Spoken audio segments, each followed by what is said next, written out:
Hi, my name's Penny Gerstle and I wish to apply for an internship with the Human Rights Commission.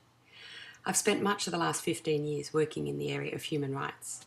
I worked out at the Exodus Foundation teaching young Aboriginal children how to read, as well as in their welfare department with the homeless. I've had a volunteers role at the Welfare Rights Centre on the telephones, taking calls from those having trouble with the department over their welfare payments.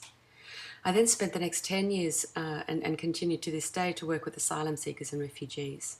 I began at the House of Welcome, where we looked after Bridging Visa E detainees, or those released into community on Bridging Visa E, and then decided that the best way to help asylum seekers would be to return to university and get some legal skills.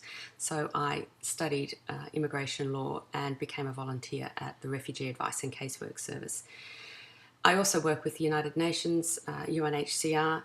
We do in-country projects which we identify and fund, and then on occasion we'll go over to the camps and see the implementation of these projects.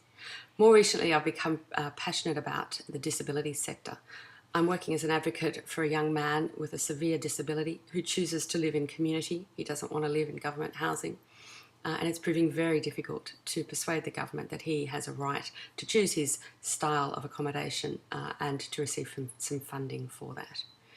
Also, in the last 10 years, I've spent a lot of time studying. I've completed a Master of International Law in Human Rights and Refugee Law, and am now in the process of completing a Master of International Development. I have come to the conclusion that I'm competent as a researcher and a writer, and that I'm passionate about working with people who don't always have access to their rights. I think the most effective use of these skills is to move into the human rights policy area, and that's why I hope I will be considered for an internship at the Human Rights Commission. I'd like to get a better handle on how the Commission pursues the protection of rights, how policies are formulated, and what it is that persuades governments to legislate in favour of those who don't have access to their rights. Thank you.